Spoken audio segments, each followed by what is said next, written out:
Yan, usap na tayo. Hello comics people. Dito ako ngayon sa Pancake House sa Farmers. Hindi, Gateway. Oh, kasama ko si Randy Valiente, isang writer, ano pa ba? Illustrator, painter, traveler, coffee drinker.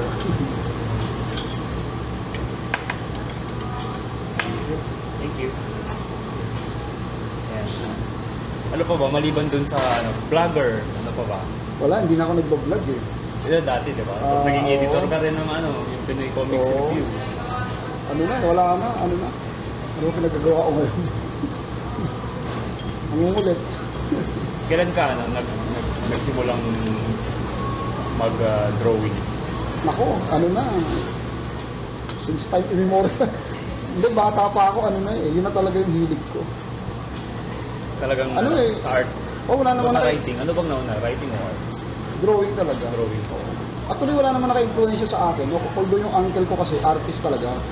Yung sa Romblon? Oo, nagpipinta siya. Pero, actually, hindi ko nga nakikita ang ginagawa niya eh. Okay. Pero alam mong artist lang? Oo, alam ko na artist siya. Hindi ko nakikita.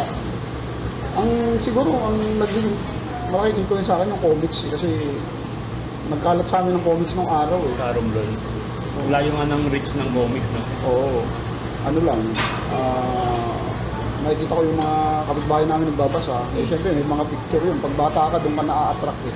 Sa drawing. Oo, wala kang pakialam sa kwento nun. Wala. Oo, Dati hindi ko na binabasa yung mga salita talaga eh. Lalo na pag maraming babasahin. Oo. Ano na, illustrations lang. Hindi na magandang tingnan eh. Yung sa akin kasi parang natural eh. Like yun, nahilig ako sa pagbabasa ng comics. Tapos minsan, may sinihan kasi sa amin na ang mga palabas yung mga double picture, mga luma. Yung mga may doubles ba? Oo, yung mga dalawang pelikula. early 80s pa. Tapos, nakapanood ako ng pelikula ni Fernando po.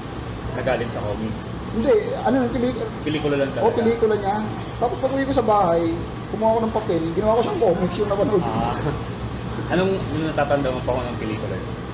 Actually, hindi ko na nga maalala eh. Pero Fernando po siya. Fernando po. Action, gano'n. Action. Sabi nila, hindi daw namamatay si Fernando po sa pelikula. Totoo ba yun? Ano yun eh, immortal. Hindi nagugulo ang buhok. Hindi nagugulo ang buhok. So, kailan ka nag-start na magsulat sa comics? O nag-drawing ka muna bago ka nakapagsulat? Nag-drawing. Pero before pa, hindi ko alam na marunong pala ako magsulat. Kasi yun na, nakakagawa ka ng mga sarili mong kwento eh. Pero hindi ko siya dinedevelop. Ang alam ko lang, gusto ko lang mag-drawing. Na-develop lang siya nung 1995. Nung sabihan ako ng editor na sabi niya sa akin, alam mo Randy, mas magaling ka magsulat kasi mag-drawing. 1990s yun. 1995. Yun yung di ba? Yung medyo pawala na yung comics na. Oo. Tapos, kasi nagsasubmit na rin ako sa kanya ng mga short stories eh. Tapos yung mga sinasabit kong short stories, hindi na-reject. Na-approve talaga siya. So, Pero ano lang yun, wala sa isip ko yun, sideline ko lang kasi yun eh, para extra income mo. Pero ang gusto mo talagang mag-drawing talaga. Pero nakapag-drawing ka naman dati, di ba? Sa comics. Pero yun nga, hindi nga ganun kaganda yung drawing ko. Maraming editor na hindi tumatanggap sa akin. Kaya ginagawa ko, doon sa mga editor na yun, nagbibigay na lang ako ng mga short stories. So, paano yun? Pinipitch mo yung story pero hindi ikaw yung nakikredit na writer? Ako. Ay, ikaw pa rin? Oo, pero iba na nagdo-drawing. Yun nga, doon ko lang na-realize, hindi ako nare-review ka ng first story. So, na-realize mo may ka pala. Oo, doon ko nalaman na, nagsusulat pala ako, hindi ko alam. Sa akin yun, extra income lang naman. Nakailang, ka nun? Ako, dami. Na short stories? Yung mga tapusan yun, yung mga tatlong page? Oo, kasi after nga nung 1995, nung nasabihan ako na mas okay ako magsulat kaysa mag-drawing, hindi na ako nag-drawing yun. Hindi na talaga? Oo, tumigil nagsulat ka? ako, tumigil ako ng mga 5 taon. Tapos, kailan Nagsulat na ako. Kailan ka bumalik mag-drawing ulit? Mga 2000 na siguro. Parang na-burn out na kasi ako sa pagsusulat. Mga 2010, gano'n? O Ay, earlier hindi. pa? Mga... 2010 siguro, mga ganun. Doon na-meet mo sila, yung mga artist dati sila, Alcalaga, Redondo, Nino. Ay, hindi ko na sila inabot eh. Dahil nung nasa comics ako, halos sa kanila patay na rin eh. Although ang naabutan ko nun si Mang Redondo, dumadalaw ako sa bahay nila. Ayun, picture ko si Al Santiago, yan naabutan ko pa yung mga yan. Pero itong mga batch ni na Mang Nestor Redondo, Hindi naman. parang ang naabutan ko na lang talaga si Mang Queer. Si Mang Tony, di Zuniga, dahil nga umuwi siya rito eh. Yun. So, paano yung galing ka sa Romblon, tapos doon mo na-discover yung comics? Paano ka napadpad sa ano? Dito kasi Manila? ako nag-graduate ng elementary. Lumipat kami rito, pamilya namin, grade 4 ako. Grade 4 ako umalis ng Romblon eh. Tagal pala, ay, Oo. masyadong maaga pala. Oo. Tapos dito ka na lumaki. Dito na ako lumaki. Pero pabalik-balik ka pa rin doon. Birang-bihira pag may okasyon. Kasi lumipat na kami talaga rito eh. Nag-move na talaga kayo dito. Pero yung mga lolo't lola ko, mga auntie ko, nandun pa rin. Doon pa rin, hanggang ngayon. Oo. Parang meron kaming ancestral house doon na mga auntie ko na rin nakatira na. Kasi mula grade 4, tapos pagka-graduate, Dito na ako. pagka-graduate Sa mo Manila, ng college, doon ka na nakapag-comics o graduate ka? Ay hindi, before pa ako nag-college, nagko-comics na ako eh. Actually, nagsimula akong mapublishan sa comics, second year high school ako. Second year? High school, sobrang bata ako. Grabe. Tapos magkano pa yung rate nun? Ano yun? Writing o illustration? Illustration. Parang 60 pesos per page. 60 or 40, hindi ko maalala eh. Yun yung sa illustration. Pero tumaas ba yun? Nung umalis ako, hindi eh. Hindi talaga. Biro mo nawala ka ng comics ng 95 eh. Hindi naman nawala, hindi naman nagbago. Simula noon, Grabe, isipin mo yun. Kahit na makatapos ka ng hindi talaga makakabuhay sa ating mura. ano eh, passion kasi talaga eh. Kasi kung hindi mo talaga gusto yung comics, hindi ka magtsatsagaro ng gano'ng kababa. Pero nung time na, di ba, yun yung sabi nila, nakakabili ng kotse yung mga comics artist dati, di ba? Oo, nung time nila, mga early 80s. Paano mo nalaman yung mga ganong information sa pagtatanong-tanong sa mga artist din? Oo. Hindi, tsaka nung time kasi na yun, nung 1988, naka-El Santiago na ako noon eh. So, tumutuloy ako sa kanya. Naging mentor ka niya? Ay, mentor mo siya? Oo. So, tinuruan ka mag-drawing? Actually, doon ako tumitira pag weekend. Pag bakasyon na, andun ako sa kanila, sa bahay nila. Kaya alam ko yung nangyayari. Yung mga estudyante niya, dumadalaw doon. Kasi sinabikatan, dumadalaw doon, nagpag-inuman. Kasi medyo boring. Iba eh, mga matatandang artist na andun. Maaga ako na-expose sa sa industry. Sobrang aga. Kaya nga, ikaw yung nakakaalam ng yung lumang comics, tas yung mga bagong... Oo nga parang nasa in-between ako nung dahil nga aga kong nagsimula. So, Although, ang mga kabats ko kasi noon, sina Louie, Antonio, sina Ray Makutay, sina Ariel Padilla, mga kabats ko nung araw yan. sa local yun. Oo.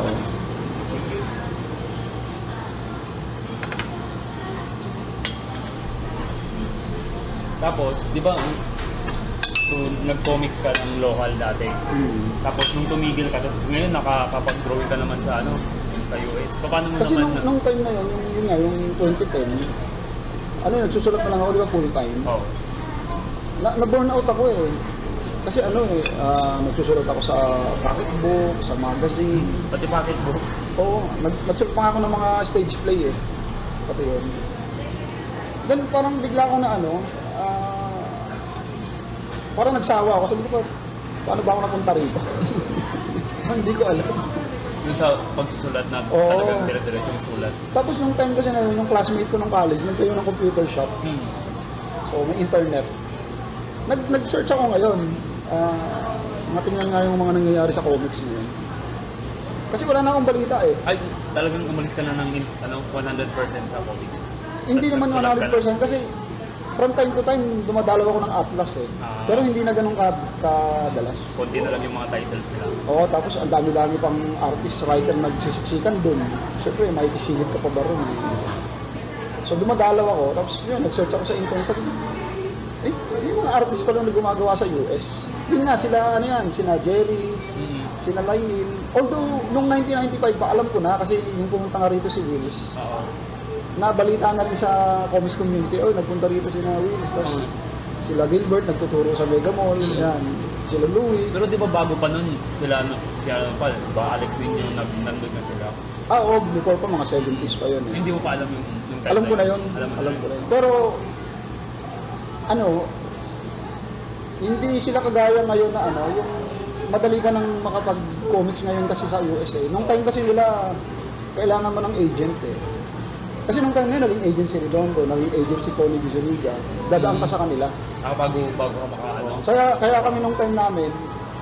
wala sa isip namin na mag-drawing sa abroad. Kasi wala naman kami way unless pupunta kami sa US. Ganun ba yung hindi pwede yung paudala mo yung drawing mo? Yung tulad Pwede siguro, pero hindi ganun kadali ngayon. Naging madali lang ng time na yun, yung pumunta rito si Hills eh. Di ba? Oo. Yun, pati na Gilbert. Yun yung parang nag-open ulit.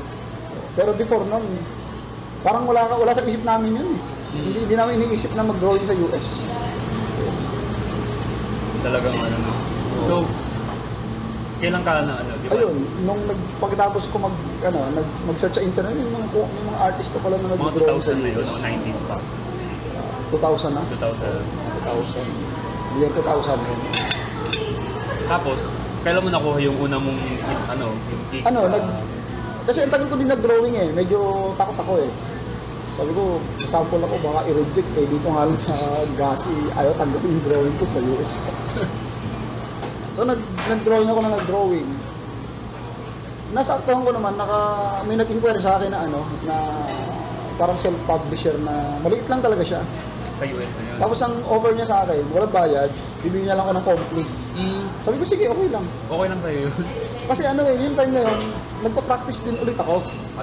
So sabi ko, magpa-practice mo lang. nag-practice na ako, napublishan pa ako. Sa bagay.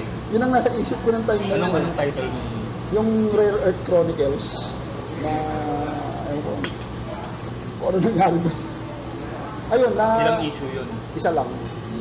Tapos yun, actually hindi nga ako gumawa ng buo kasi hindi ko siya natututukan ng time na yun. Gano'n mo katagal ginawa yung isang issue? Ilang pages? Mga 24 pages. Dami rin Tapos nagpatulong pa ako sa pinsan ko noon. Traditional yun? Oo, nagpatulong ako sa pinsan ko mag-ink, mag-block. Dahil nga hindi ko siya magawa ng gusto dahil nagsusulat pa din ako. Pero natapos ko siya, tapos yun. Actually, yung original niya, sinend ko sa publisher kasi wala pa akong scanner noon, wala akong internet. So wala kang kopya? Yung lahat ng original na yun, pinadala ko sa mail, hiningan ko siya ng shipping fee. Hindi pwedeng i-photocopy yun, para yung photocopy na lang. Wala, ibigay ko sa kanila kasi nung time hindi ko alam eh. Binigay ko sa kanya lahat. Sayang naman, yun yung una mong publish. Oo, yun nga eh. Tapos after ilang buwan, nagulat ako, dumating yung company sa bahay. Alam mo, ang dami, isang kahon. Isang kahon? Ang ina-expect ko mga 10 lang eh. Ang dumating 250 copies. Satisfied ka naman dun sa quality ng pagkakaprint? Yung pagkakaprint, okay yun. Yung drawing ko, hindi. Hindi na ako satisfied. Kasi yung una, tapos tuloy-tuloy na yun. Oo. Tapos sumunod nun, naisip ko, maghanap kaya ako ng kahit maliliit lang na bayad. So yun, may mga maliit akong natanggap noon. Mga $4 per page, $7. Tinanggap ko yun. Ganun kaliliit na rate? O kasi yung time na nagpa-practice ako unti-unti eh. Yun nga, nasa isip ko na, nagpa-practice ka na, napabayaran ka pa kahit Sabagay. So, tapos, nasa isip ko pa nun, sa Gasi nga, binabayaran ka ng 60 pesos sa page eh. mas malaki pa rin Eh, yun. yung $4, kulang-kulang 200. Kaya nga, mas malaki pa rin eh. So parang ganun. Yun yung nasa isip ko ng time na yun. Tapos, ngayon, nagsusulat ka pa rin. Ngayon hindi na, officially hindi na. Sa Facebook yun. Yun na lang ang libangan ko eh. Hindi May na rin ako status mo. nag-vlog wala na ng oras. Although, actually, ang dami ko naiisip na kwento. Hindi ko siya mailabas, hindi ko alam kung saan magdadalhin. Hindi sulat mo lang, tapos hanap ka ng Actually, may dalawa ko na isulat, nakatago lang. Hindi ko alam kung saan magdadalhin. i-pitch mo sa mga bisprint na. Oo. Nag-iisip ako gumawa ng libro eh. Na collection ng mga short stories. Pero nakakadalawa pa lang ako. Pero yun nga. Walang drawing yun. Wala. May drawing. Oo, short stories lang siya. So, nag-shift ka from being a writer sa local to illustrator abroad na. Oo. Ngayon. Mm-hmm. Tapos, kailan ka nagsimulang nagpinta-pinta? Di ba nag-gallery ka na rin ngayon? Oo, yan eh. Parang biglaan din siya. Parang kasi dami ko na pagdaanan eh. Di ba nag-comics ako. Oo. Tapos naging concept artist sa game, sa pelikula. Sa animation. Oo, nag-storyboard. Ang hindi ko na lang talaga napapasok, yung gallery. Oo. Yung gallery. Ang hilig ko umattend eh. Yung mga exhibit. Oo. Opening. Tapos di ba, ang daming mga taga-comics dati na nagko-comics, nag-shift sa painting. So pag may opening sila, pupunta ako. So tinitingnan ko, sabi ko, Kaya mo rin yan. mag-painting kaya ako. Yun, parang yun yung nag-trigger sa akin na Pero yun nga, habang tumatagal na pag-aaralan ko, ibang mundo siya. Kesa sa comics. Ang layo niya, ibang-iba siya. Ibang-iba.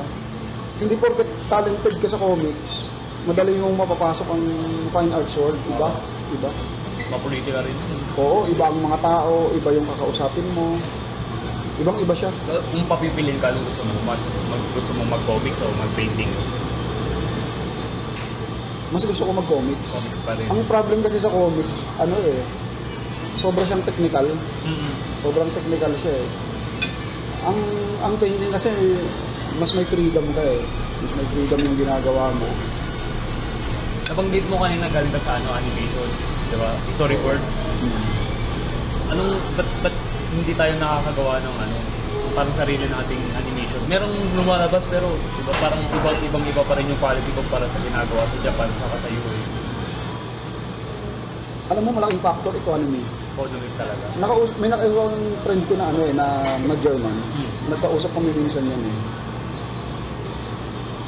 Kasi nagtataka siya, bakit yung mga Pilipino, napaka-talented, pero parang ang konti ng output na sobrang gaganda. Di ba, hindi gaya ng mga Japanese na talagang quality yung mga Di ba ginagawa. nung nagsimula yung animation industry naman sa Japan, nung time na after war, di ba? Oo. Tapos ngayon, ang laki na ng animation industry.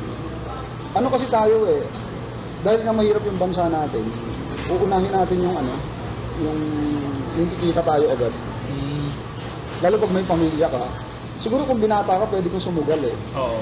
Pero kung may pamilya ka, halimbawa, gagawa ka ng project na tatapusin mo, halimbawa 3 months, wala kang sweldo, hindi mo kakayanin eh. Hindi pwede. Tapos umuupa ka ng bahay, di ba? May pakakainin kang anak. Wala eh. Maghahabol ka talaga. Hindi gaya sa Germany kasi, sabi ko sa friend ko, kayo kasi dito, pag walang kayong trabaho, pwede kayong mag-request sa government. Meron silang monthly, binibigay ng government. Budget. O, halimbawa, 500 euro a month. Grabe naman. Oo. Wala kang trabaho nun, wala kang ginagawa nun. So walang mahihirap doon. May mahihirap, pero hindi kagaya rito na nanlilimos. Wala kang ginagawa, bibigyan ka ng gobyerno. So, Grabe naman. Ganun, so kung gusto mong gawa ng project, pwede mong gawin. pwede mong gawin kasi makakakain ka pa rin eh. Oo. Diba? Eh dito, hindi mo pwedeng gawin yun. Magugutom ka rito. Nakakapagtaka rin kasi maraming talagang Oo. animator dito. Yung iba lumilipat na sila doon, tapos doon sila talaga nagiging director. Ganyan. Malaking factor ang economy. Actually, ako malinaw na example eh. Di ba ang tagal ko sa comics, pero wala akong nagawa. Paano? Wala akong karakter. Wala akong sariling, although gumagawa ako ng mga maliliit na mga projects, pero wala akong identity eh. Kasi nga, lalo nung mga early years ko, kasi isipin mo muna yung ang kikita ka eh. So yun muna rin Una-una, oo. yung concentration mo dati. Uupa ako ng bahay, di ba? Eh, hindi naman mayaman ang pamilya namin. Buti sana kung anak ako ng isang mayaman pamilya, di ba? Sabihin mo lang, Dad, pwede mong pahingin ng allowance. Wala tayong ganun. Oo, hindi pwede sa akin yun eh. Kailangan mong kumayod. Hindi mo na nung graduate ka, comics na agad, hindi ka na nagtrabaho sa office. Wala akong naging ibang trabaho, kundi sa art. Sa art. Kahit yung una kong work Mr. Donut, ako nasa art department. Gumagawa ko ng mga poster, ng mga Graphic artist flyers. ka dun. So, hindi ko naranasan yung ibang trabaho na pumasok sa Jollibee, hindi ko naranasan. Yung mga nag-o-office yung 8 to 5, wala. So, kailan ka nag-start na yung mag-travel? Di ba? Ang dami mo nang napuntahan. Ang tagal na. Hindi, actually, na talaga ako, noong pa mahilig na ako mag-travel. Kasi nung second year high school na ako, dito kami nakatira. Tapos may auntie ako sa Pampanga eh. Nakakarating ako ron na mag-isa ako second year high school. Lang ako noon, 13, 14 years old. Nag-commute ka lang, hindi ka natatakot. Kaya nagugulat yung auntie ko, paano ka nakapunta rito? Dahil ko mahirap punta ako ng Pampanga. Mag-isa. Malakas ang loob ko. Kasi ilang bansa na napunta mo nung nagsimula ka mag-travel? Huling bilang ko, 11. 11. Anong pinakamagandang bansa yung napunta? Yung lugar, yung scenery, ganyan. Yung scenery siguro, Europe eh. Europe talaga. Europe. Pero pag pagkain, saan? Thailand ako. Thailand. Mahilig ako sa pagkain na Asian eh. Yung mga anghang, strong yung flavors. Oo. Tsaka ano, siguro sa lahat ng bansang napuntahan ko, paborito ko ang Thailand.